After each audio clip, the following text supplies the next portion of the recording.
Good morning. It is 7:16 a.m. on Monday, November 9th, 2020. I'm Christiana Ellis and I just got up. This is 5 more minutes. Moving a little slow since I stayed up a little bit later than ideal with a little bit too much alcohol in my bloodstream last night. I don't want to overstate things. I'm fine, but is reasons for being a little bit less up and at 'em this morning. But yeah, last night I decided to watch Speed Racer, and I enjoyed it with some alcoholic beverages. And oh boy, God, I love that movie. It's so good. It's so good. I think I'm very pleased that there are a lot of the uh, cinema consensus has started to come around on how good that movie is, just because I felt a little bit at the time like I was going insane for how much I loved it compared to how many people seemed to. So it's very aggressive in its stylized visuals, right? And so I can understand why someone might bounce off of that and have a hard time engaging with the movie. I get that. But what really frustrated me at the time was how many people seemed to just assume that the movie was terrible without even having watched it. And not even really seemingly based on, like, there's not some reviewer that they respect that didn't like it or something like that. It was always just like, oh yeah, that looks terrible. And then so it must be terrible. So I don't want to get into being defensive about Speed Racer. I think enough people have come around to my side that I am confident and comfortable saying that it's one of my favorite movies, if not my favorite. But yeah, so once I got the new TV, I was excited to rewatch it on the fancier new TV. Um, it's not like, though the TV is capable of doing full 4K. What I watched was my Blu-ray, which is not 4K, but nonetheless still looks a lot nicer on my new TV than it did on the old one. And so that was exciting, and I just also really loved it.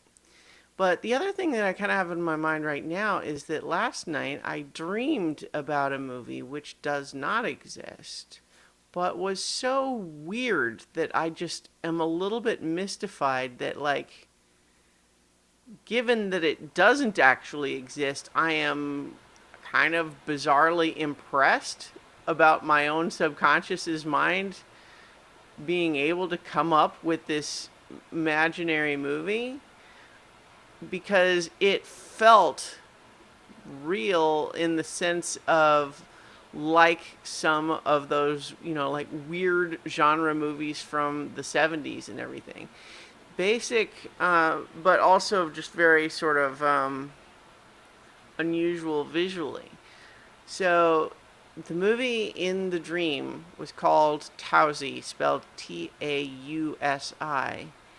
And that was the name of a horse, specifically a talking claymation horse, who was going on sort of a, like, in many respects, kind of a standard fantasy adventure, except that I mentioned he talked, and he talked in a sort of very informal, um, uh, casual way, um, where he's just kind of narrating to himself in a sort of very modern way that wasn't really, like, in keeping with the rest of the setting.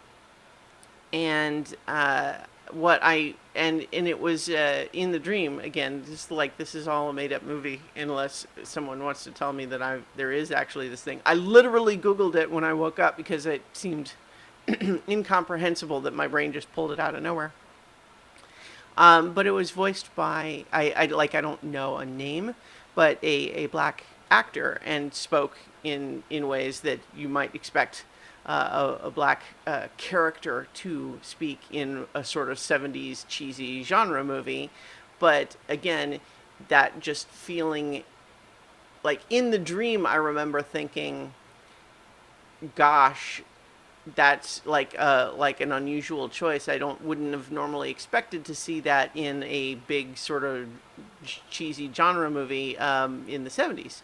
You know, because during that period we had a lot of like the black exploitation and everything, but it was kind of siloed off from a lot of the rest of cinema. But so the parts with Tausi the horse were really only half the movie, and the other half was a lot of the other sorts of things that you might expect in a cheesy fantasy genre movie from the 70s, where a lot of people with sort of weird costumes and cool facial hair and everything.